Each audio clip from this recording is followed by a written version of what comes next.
Fala aí, pessoal, sejam muito bem-vindos a mais um vídeo aqui no meu canal do YouTube, gente. Hoje trazendo aqui para vocês um vídeo para falar um pouquinho sobre Banrisul. Inclusive, bastante gente pede para eu falar um pouco sobre alguns outros bancos aqui no canal. Hoje quero trazer aqui um vídeo para vocês sobre Banrisul, respondendo a seguinte pergunta: será que ele está muito barato para ser ignorado? Tá? Fica até o final desse vídeo para você entender um pouco, porque eu acho que tem muita gente tomando decisões erradas aqui nesse sentido. Tá? De fato, não dá para negar, está barato, tem múltiplos atrativos se você for comparar com seus pares, mas a gente tem que começar a olhar um pouquinho mais adentro, né? Um pouco para os fundamentos. E aí sempre responder aquela pergunta: será que está barato porque deveria estar barato? Eu quero explicar um pouco disso com vocês. E, de novo, pode ser um daqueles casos, tá? Aqui só mostrando de forma rápida, que você olha assim e fala: mas Bruno, olha o dividendo. Pô, 2021, 9%, 2022, 9%, 2023, 7%, atualmente quase 10%. Pô, para o que quero dividendo, não é um bom yield? Não está acima dos 6%? E tá. Só que, de novo, não é a única variável que a gente precisa analisar. A gente tem que analisar o todo. A gente tem que analisar um pouco do custo de oportunidade de você aportar o seu capital aqui, frente a deixar de aportar em outras empresas. Então fica até o final desse vídeo para você entender. Deixe seu like, se inscreva aqui no canal. Tá? Se você quiser virar membro, vire membro. Você tem acesso a 3 lives por semana para você tirar dúvida comigo, para você ver o que eu estou falando de mercado de oportunidade, para fazer aportes ao vivo. Você tem vídeos exclusivos, você tem meu grupo no Telegram, você tem minha planilha de preço teto completa, com cálculo das empresas, o preço teto, se é para comprar, se não é. Tem muita coisa por R$ 20 por mês, gente. Não dá nem R$ 1 por dia. Então faz o seguinte, clica aqui no botão Seja Membro ou no primeiro link que está na descrição para você virar membro aqui do canal e testar, pelo menos por um mês. Depois, se você não gostar, você cancela. Beleza? Bom, o negócio é o seguinte, eu vou fazer esse vídeo começando por aqui. A gente vai olhar para esse relatório do resultado do quarto tri, olhar o que os analistas estão falando, depois eu quero começar a trazer minha opinião aqui ao longo do vídeo, tá? Então eu espero que vocês gostem. Lembrando, se você tem alguma opinião sobre o Banrisul, coloca aqui embaixo, tá? O Banrisul apresentou uma recuperação parcial, com lucro líquido de 284 milhões, um crescimento forte trimestre a trimestre, tá? O ROI subiu 11,1%, tá? Ainda abaixo do custo de capital. Contudo, parte desse avanço foi impulsionado por uma alíquota de imposto reduzida. Sem esse benefício, o lucro teria crescido apenas 7%. Ou seja, não dá para falar que o resultado foi excepcional, porque na verdade não foi nada operacional. Foi uma questão de imposto aqui. Tá? E não dá para a gente perpetuar isso para sempre. Ou seja, o Banco do Brasil não. O Banrisul ele não está crescendo tanto quanto algumas pessoas esperavam no quarto trimestre. Muito é por conta de um benefício que eu diria ser não recorrente. Tá?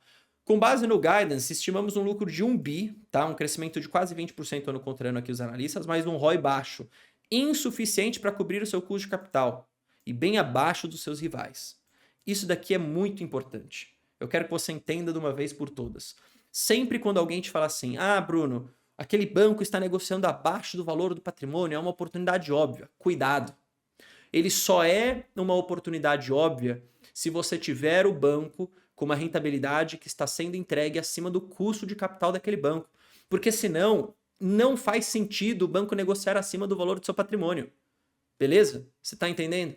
Ou seja, se hoje o Banrisul ele está te entregando uma rentabilidade de 10%, que é abaixo do custo de capital do banco, que a gente não sabe aqui quanto é, isso não é divulgado, mas a gente pode assumir com base aqui em algumas análises de analista, sei lá, 15%, 16%, não está gerando valor. Ou seja, não pode ser negociado acima da sua base do book, do patrimônio.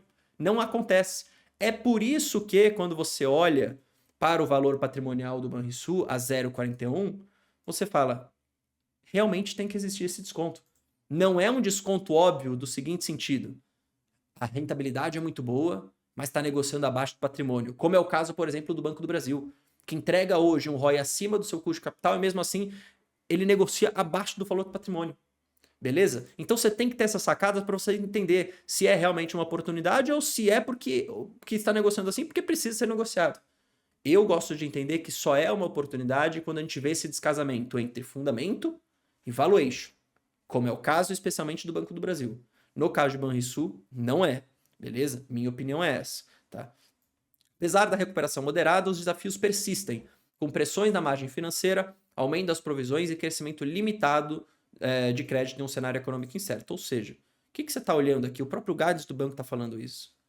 Que não tem muito espaço para crescimento. O resultado não vai ser tão bom. Tá? Não vai ser tão atrativo. Essa que é a verdade. Se você olha, aqui tem o resto do relatório, tá? Eu não quero ficar perdendo muito tempo aqui, porque você pode ler sozinho, né? Eu não quero ficar lendo com você. Mas quando você olha para os múltiplos, beleza, de fato. É um múltiplo baixo.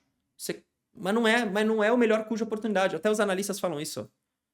Acreditamos que existem alternativas mais atrativas no setor. Eu sempre gosto de pensar dessa forma. O que hoje tem negociando abaixo do valor do patrimônio? O que hoje tem negociando a 4 vezes PL projetado para 2025, gente? Eu vou ter que falar de novo. Parece repetitivo. Mas é o Banco do Brasil. Hoje eu tenho o BBAS3 negociando abaixo do valor do patrimônio. Aqui é o PL dos últimos 12 meses, mas um PL projetado de 4 vezes para 2025. Tá? Pagando, nos últimos 12 meses, a mesma coisa que pagou o Banrisul em dividendo. Vocês viram ali, eu tava com essa imagem de Banrisul antes. Era 9% nos últimos 12 meses. O Banco do Brasil deu 9%. Só que a grande diferença, tá? O ROI do Banco do Brasil, e aqui ele tá descasado, tá? Porque ele tá pegando aqui não tá pegando o ano fechado, mas fechado em 2024, vai dar na casa dos 20%, tá? Muito parecido do que deu nos anos passados. Então é aquilo. Aqui eu pago um banco que está negociando abaixo do valor do patrimônio, mas me dá mais do que o custo de capital. No Banrisul eu não pago isso. Aí para você receber 10, 11% de dividendo em Banrisul, mas com esse risco todo de resultados fracos, de maior consumo de capital, as pessoas sempre falam, Bruno, mas não tem desconto? Tem, mas cara, o seu capital é finito, eu gosto de falar isso. Se você automaticamente está pegando o seu dinheiro e comprando algo que não é tão bom quanto algo que pode ser melhor ainda, você está alocando seu capital de forma errada. Você entende?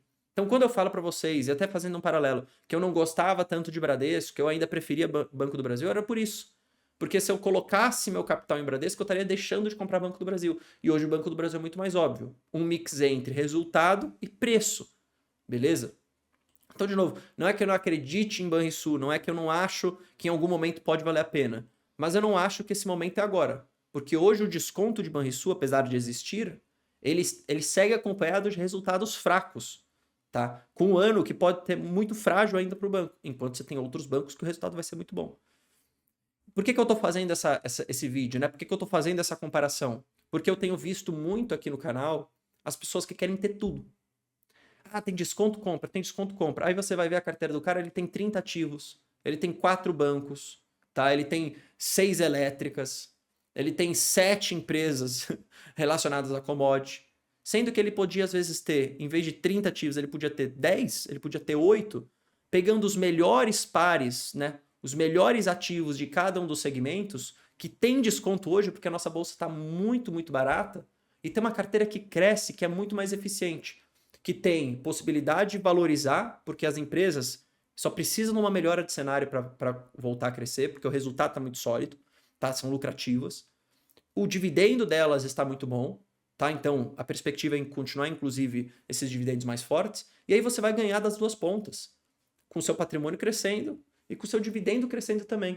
Não precisa ter tudo para você ter um bom resultado. Acho que esse daqui é um dos maiores erros do pessoal que comete, que começa, e eu cometi esse erro. Porque é muito fácil, né, você ser tentado a comprar as coisas porque alguém fala que tá barato, porque realmente tá. Só que, de novo, se você colocar seu capital naquilo, você vai deixar de colocar em outra coisa.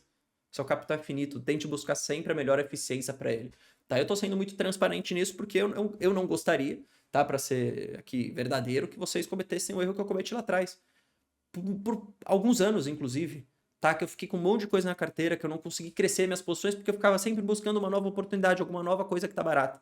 Não precisa fazer isso, desde que as empresas da sua carteira estejam atrativas também, beleza? Enfim, eu usei o Banrisul como esse exemplo aqui, falando um pouquinho sobre ele, mas no final do dia esse vídeo aqui acaba sendo para tudo que você tem na sua carteira, preste atenção no que você está fazendo, beleza? Tamo junto, até o nosso próximo vídeo, valeu, falou!